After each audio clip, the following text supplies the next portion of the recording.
Warren, Michigan. September 12th, 2009. It was supposed to be just another routine babysitting job. But for 18-year-old Emily, that night would turn into something far more terrifying than she ever could have imagined. That particular Saturday night felt no different. Emily arrived at 7 p.m. as usual, exchanging pleasantries with Mr. and Mrs. Callahan before they rushed out the door. The boys were already in their pajamas, curled up on the couch, watching their favorite cartoons. Everything felt normal. At around 9 p.m. she tucked the boys into bed, ensuring the nightlight in their room was on before quietly shutting the door. Then she settled into the living room with her schoolwork, the soft hum of the dishwasher in the background. The Callahans lived in a quiet neighborhood, a cul-de-sac where nothing ever seemed to happen. But something was off that night. It started with a phone call. The landline rang, startling her. No one ever called the house phone when she babysat. The Callahans had her cell number. She hesitated before picking it up. "Hello?" There was silence on the other end, a faint, rhythmic breathing, then a click. She shook it off, probably a wrong number, but it left a strange feeling in her gut, one she couldn't quite place. Minutes passed. Then the baby monitor crackled, a small static distortion followed by a faint whisper. She glanced over at the monitor on the coffee table. It was a video monitor, displaying the grainy black and white feed of the boys' shared bedroom. Both kids were fast asleep. Then came the whisper again. She leaned closer. The sound was low, just above the static. A man's voice, deep, unfamiliar. "Come, play with me." Emily's breath hitched. She grabbed the monitor, staring at the screen. Alex shifted in his sleep, rolling over. Mason clutched his stuffed rabbit tighter. No one else was in the room. A chill spread down her spine. She told herself it had to be interference. Maybe a neighbor's baby monitor was on the same frequency. That had to be it. Then from upstairs she heard a thud. Her heart pounded, another thud, louder. It was coming from the boys' room. Emily jumped up, knocking over her textbook. She ran to the staircase but hesitated before going up. Something felt wrong. Slowly, she ascended, each step creaking beneath her. The hallway was dark except for the faint glow under the boys' bedroom door. She pushed it open, her fingers trembling. The room was the same as before. Both kids still in bed, still fast asleep, but something had changed. The closet door, it was open, not wide open, just slightly ajar, just enough to make her skin crawl. She'd shut that door earlier. She was sure of it. Her first instinct was to check inside, to reassure herself that it was just her imagination. But something deep inside screamed at her not to. She took a shaky breath, then did something she never thought she would do. She spoke to it. "I know you're there." The silence that followed was suffocating. The air felt thick, heavy, and then the closet door creaked, shifting open just an inch more. Emily's stomach dropped. That was enough. She grabbed the boys, one in each arm, and rushed them out of the room, their sleepy protests muffled against her chest. She barely made it to the bottom of the stairs when the landline rang again. Her whole body tensed. She didn't want to pick it up, but something told her she had to. Hand shaking, she lifted the receiver, a man's voice, the same voice from the monitor. "You shouldn't have taken them."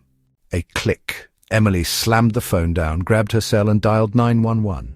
She barely managed to explain the situation before the sound of footsteps echoed from the second floor.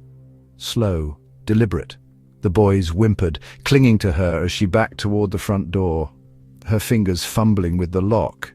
Then the footsteps stopped. For a moment there was nothing, just deafening silence. Then a loud bang, the sound of a door slamming shut upstairs. Emily threw the door open just as flashing red and blue lights filled the street. 2 officers stormed inside, guns drawn. The house was searched top to bottom, every closet, every room. They found no one, no sign of a forced entry, no signs of anyone else being there except the closet door in the boys' room. Inside they found something that sent chills through Emily's entire body. There were scratch marks along the inside of the wooden door, dozens of them, deep, jagged, as if someone had been trapped inside, clawing to get out. But that wasn't the worst part. At the bottom of the closet they found an old, tattered baby monitor. The Callahans swore they had never owned a second monitor. To this day, no one knows who or what was inside that closet that night.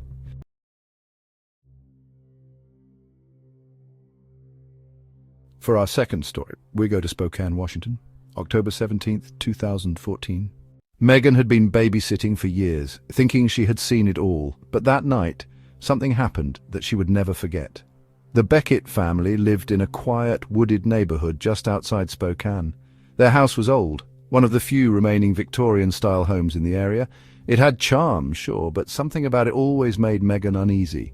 Maybe it was the way the floorboards creaked even when no one was walking, or how the old radiators let out sighs in the dead of night.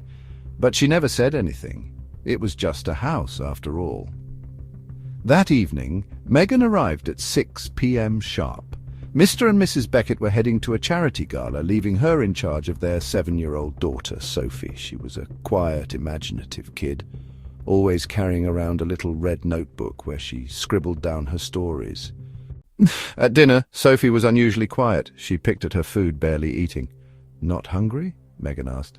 Sophie shook her head. "He's watching again," she whispered. Megan frowned. "Who's watching?" Sophie glanced at the window, then quickly looked down at her plate. "The man with no eyes." Megan's stomach tightened. She turned her head toward the large dining room window. It faced the backyard, a wide stretch of land that disappeared into thick, shadowy trees.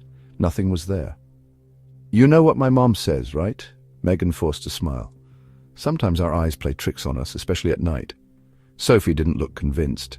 She pressed her lips together and went back to drawing in her notebook.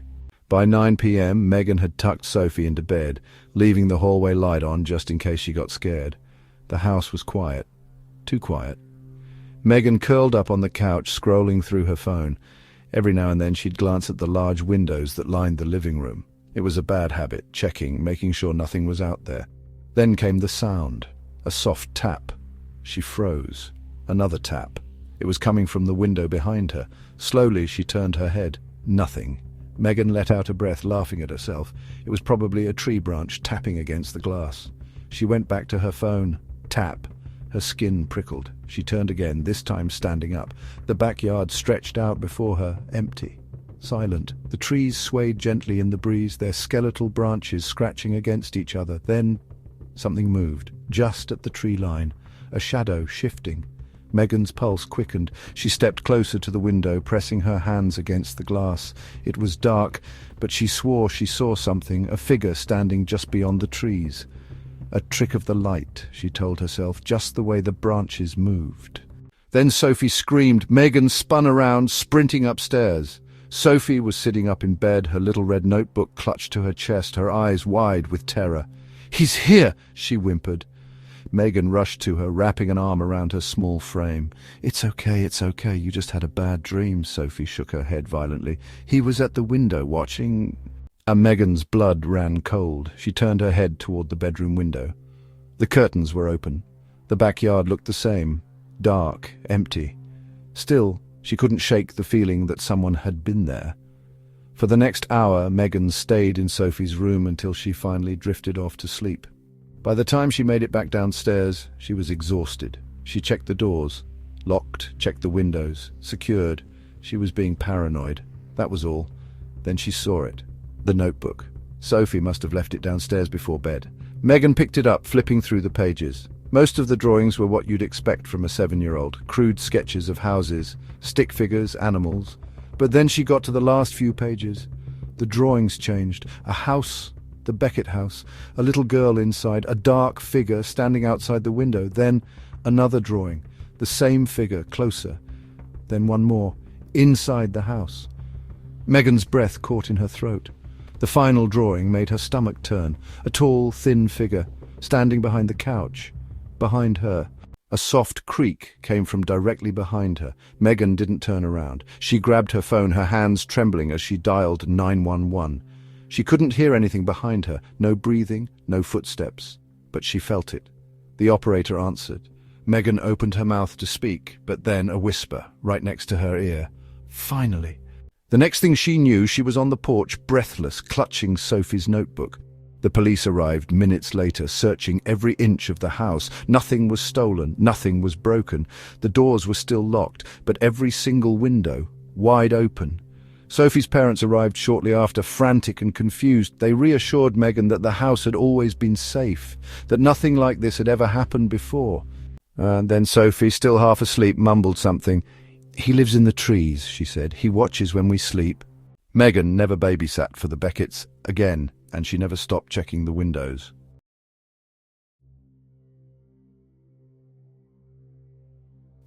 For our last story, we take you to Hartford, Connecticut, November 5th, 2003. Sarah had been babysitting for the Whitmore family for nearly a year. They were kind, generous, and their 3-year-old son, Ben, was always a joy. But that night, something happened that would change everything. Their house, however, was another story. It was old, over 100 years at least. Large, with creaky wooden floors and narrow hallways that always seemed darker than they should be. The worst part, though, was the basement. Sarah hated it. She'd only been down there once when Mrs. Whitmore asked her to grab a case of soda from the storage shelves. The moment she stepped on the rickety wooden stairs, something felt wrong. The air was damp, heavy. There was a smell, too, not rotten, but stale, like something had been sitting there for too long. She never went down there again. That night, Sarah arrived at 6 p.m. as usual. The Whitmores were heading to an anniversary dinner, and she was in charge until midnight. Ben was already playing with his toys in the living room, happily stacking blocks into little towers. The night started off normal: dinner, bath, bedtime stories. By 8:30 p.m. Ben was tucked into bed, fast asleep. Sarah settled into the couch, flipping through channels. It had started raining outside, the soft patter against the windows filling the empty house. Then a noise, a low rhythmic thudding. She muted the TV, listening. Thud, thud. It was coming from the basement. Sarah's stomach turned. Probably the water heater, she told herself. Old houses made weird noises all the time. She turned the TV back on. Thud. This time it was louder, like something was slamming against the basement door. She sat up, heart racing. The door to the basement was in the kitchen, just a few feet away from where she sat. From her angle she could see it clearly. Shut, locked, just as it always was. Then she heard something that made her blood run cold. A whisper, a child's voice. "Come play with me." Sarah's breath caught in her throat. It sounded exactly like Ben. Her eyes darted toward the baby monitor on the coffee table. The screen showed his bedroom, dark, silent. He was still in bed, unmoving, his small body curled under the blankets. The whisper came again, "Come down and play." A slow chill crawled up Sarah's spine. It wasn't Ben. Something was mimicking him. She grabbed her phone, gripping it so tight her knuckles turned white. Every instinct screamed at her to get out, but she couldn't just leave Ben upstairs alone. The basement door rattled. Not like before. This time it shook, as if something on the other side was trying to get out. Then the lock clicked. Sarah jumped to her feet. That door had been locked the whole time. She knew it had. The handle turned slowly. The door inched open. Darkness spilled from the basement, a gaping void that seemed to stretch farther than it should. The smell hit her instantly. Damp, moldy, something else beneath it, something rancid. Then, from within the darkness, a hand, small, pale, a child's hand curling around the edge of the doorframe. Sarah's vision blurred with panic, then another hand, then a face. It was Ben. But it wasn't Ben. His eyes were too large, too dark, his mouth stretched into something unnatural, lips too thin, teeth too sharp, and the worst part. She could still see the real Ben on the baby monitor, sleeping, unmoving. The thing in the basement tilted its head, its lips curling into a sickening grin. "Come play with me," it whispered again, its voice hollow, distorted. As Sarah stumbled back, her breath ragged, her body trembling, the thing stepped forward, one tiny foot pressing onto the kitchen floor. Sarah turned and ran. She bolted up the stairs, straight into Ben's room, slamming the door behind her. The monitor flickered. The screen went to static. Then the doorknob rattled. Sarah pressed herself against the door, her heart pounding so hard she thought it might stop. A giggle. Right outside the door, then silence. Minutes passed. Maybe an hour. She wasn't sure, but she didn't move until she saw the Whitmore's headlights flash through the window. When they walked through the front door, she ran to them, gasping, trying to explain. They checked the basement.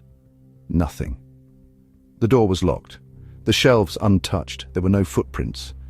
No sign that anything had been there at all. Except Ben's red ball sitting at the bottom of the basement stairs. The Whitmores tried to reassure her.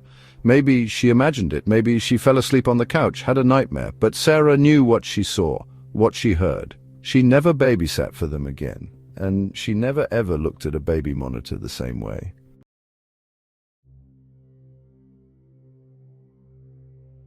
Babysitting is supposed to be simple. Watch over the kids, keep them safe, and wait for the parents to come home.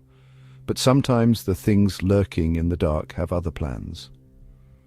A whisper through a baby monitor, a face at the window, a child's voice calling from somewhere it shouldn't be. Are these just tricks of the mind? Or is there something far worse waiting for us to let our guard down? These stories weren't pulled from movies or fiction. They happened to real people. And if they could happen to them, who's to say they couldn't happen to you? If you enjoyed these chilling stories, make sure to like, share, and subscribe to The Sixth Frequency. And don't forget to hit the bell icon, because in the world of horror, the scariest stories are the ones that find you first. See you in the next one, if you make it.